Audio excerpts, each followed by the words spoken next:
తెలంగాణలో రెండో రోజు డ్యామ్ సేఫ్టీ అథారిటీ బృందం పర్యటించనుంది. ఇరిగేషన్ శాఖ అధికారులు, ఇంజనీరింగ్ నిపుణులతో ఎన్డీఎస్ఏ బృందం భేటీ కానుంది. ఇరిగేషన్ అధికారులతో సమావేశమై మేడిగడ్డ డ్యామేజ్ కు సంబంధించిన వివరాలను తెలుసుకోనుంది. చంద్రశేఖర్ అయ్యర్ నేతృత్వంలోని 6 సభ్యుల కమిటీ ఇప్పటికే ఈ నెల 7 నుంచి 9వ తేదీ వరకు మేడిగడ్డ, అన్నారం, సుందిళ్ల బ్యారేజీలను పరిశీలించింది. ఈ నెల 9న central designs office, quality control సహా వివిధ విభాగాల ఇంజనీర్ల నుంచి విడివిడిగా ఇన్ఫర్మేషన్ తీసుకుంది.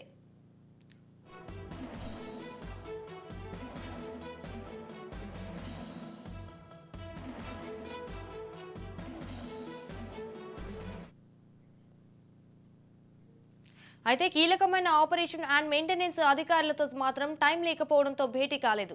ఈ క్రమంలోనే బుధవారం నుంచి 3 రోజుల పాటు O&M అధికారులతో పాటు పలువురు ఇంజనీర్లతో సమావేశం కావాలని కమిటీ నిర్ణయించింది. అందుకు అనుగుణంగా ఇరిగేషన్ సెక్రటరీ అధికారులకు ఎన్డీఎస్ఏ నిపుణుల కమిటీ ఇన్ఫర్మేషన్ ఇచ్చింది.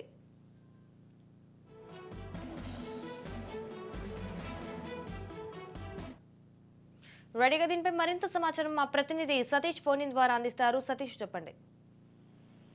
సంజన, మేడిగడ్డ బ్యారేజీకి సంబంధించి ఎన్డీఎస్ఏ బృందం రెండవ రోజు పర్యటన కొనసాగుతున్నటువంటి పరిస్థితి ఉంది. ఇరిగేషన్ శాఖ అధికారులు, ఇంజనీరింగ్ శాఖ అధికారులతో భేటీ నిర్వహించి మేడిగడ్డ బ్యారేజ్ సంబంధించినటువంటి మరిన్ని వివరాలు సేకరించేందుకోసం ఆ బృందం అయితే పర్యటిస్తున్నటువంటి పరిస్థితి. ఇప్పటికే మేడిగడ్డ, అన్నారం, సుందిళ్ల బ్యారేజీలను సందర్శించినటువంటి బృందం మరోమారు ఈ పూర్తి స్థాయిలో 3 రోజుల పాటు జరిగేటటువంటి పరిశీలనలో భాగంగా మళ్ళీ అధికారులతో చర్చించి క్షుణ్ణంగా ప్రాజెక్టు కు సంబంధించినటువంటి అంశాలపైన పూర్తి వివరాలు సేకరించేందుకోసం అయితే చర్యలు చేపట్టేటువంటి అవకాశం అయితే ఉంది. పూర్తి స్థాయిలో డ్యామేజ్ కి సంబంధించి అటు మేడిగడ్డ బ్యారేజ్ డ్యామేజ్ కి సంబంధించి, అన్నారం బొంగలకు సంబంధించినటువంటి అంశాలపైన ఇప్పటికే ఇంజనీరింగ్ అధికారులు, ఇరిగేషన్ శాఖ అధికారులతో మాట్లాడినటువంటి ఎన్డీఎస్ఏ బృందం ఇప్పుడు మరోమారు పరిశీలనలో భాగంగా రెండోసారి కూడా అధికారులతో సమగ్రంగా విచారణ జరిపేటువంటి అవకాశం అయితే ఉంది. పూర్తి స్థాయిలో ప్రాజెక్టుకు సంబంధించినటువంటి అంశాలను